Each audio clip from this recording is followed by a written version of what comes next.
Hello बच्चों, let's read this question. The question says, assertion, a charged particle is free to move in an electric field. It may or may not move along the electric lines of force. Reason, initial conditions affect the motion of charged particle. Option first, both assertion and reason are correct and reason is the correct explanation of assertion. Option second, both assertion and reason are correct, but reason is not the correct explanation of assertion. Option third, assertion is correct, but reason is incorrect. Option fourth, assertion is incorrect, but reason is correct.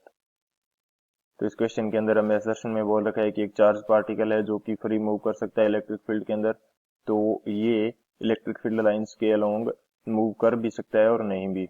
Reason इसका क्या दिया है कि जो initial conditions होंगी वो charged particle की motion को अफेक्ट करेंगी। तो बात करते हैं की कंसेप्ट की। की कंसेप्ट के अंदर हम लोग डिस्कस कर लेते हैं कि कोई भी चार्ज्ड पार्टिकल है तो उसके ऊपर इलेक्ट्रिक फील्ड के द्वारा कितना फोर्स अप्लाई किया जाता है। सो मैं यहाँ पे देख लेता हूँ force on a charged particle. Force on a charged particle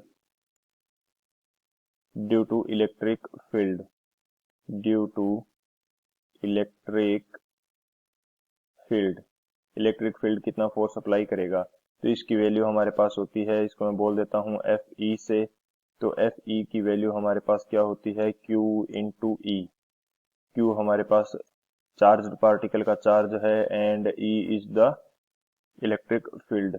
तो ये हमारे पास कंडीशन रहने वाली है। तो ये हमारा की कंसेप्ट हो जाएगा। इस की कंसेप्ट की हेल्प से इस क्वेश्चन को सोल्व करते हैं। बात की जाए यदि सॉल्यूशन की, तो सॉल्यूशन हमारे पास क्या होगा इस क्वेश्चन के लिए। मैं यहाँ पे अज्यूम कर लेता हूँ कि हमारे पास इलेक्ट्रिक फील्ड है ई कुछ इस डायरेक्शन के अंदर। ये हमारे पास है इलेक्ट्रिक फील्ड ई। यदि यहाँ पे कोई भी पॉजिटिव चार्ज रखा जाता है तो इसके ऊपर फोर्स कितना होगा, मैंने रखा है positive Q charge.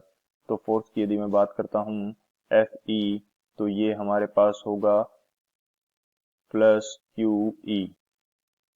Positive charge के ऊपर फोर्स कितना होगा, प्लस क्यू ई।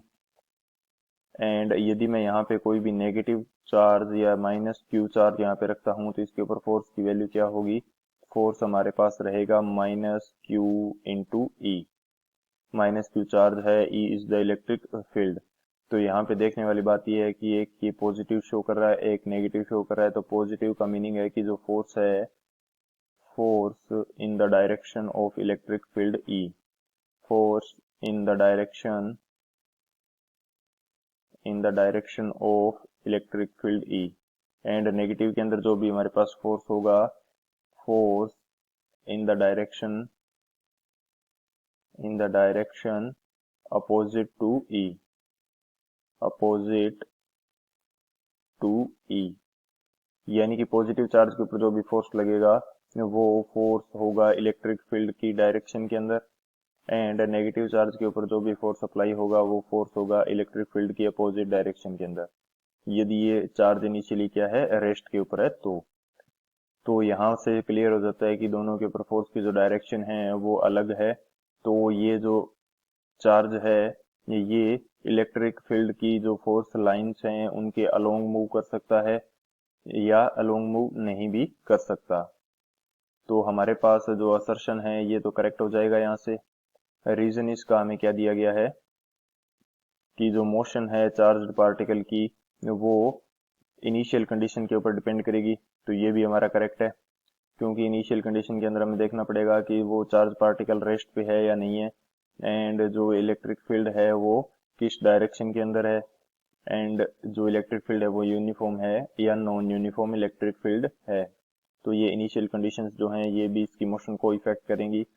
सो हमारा असर्शन भी करेक्ट है, रीजन भी करेक्ट है, लेकिन ये दोनों डिफरेंट स्टेटमेंट्स हैं।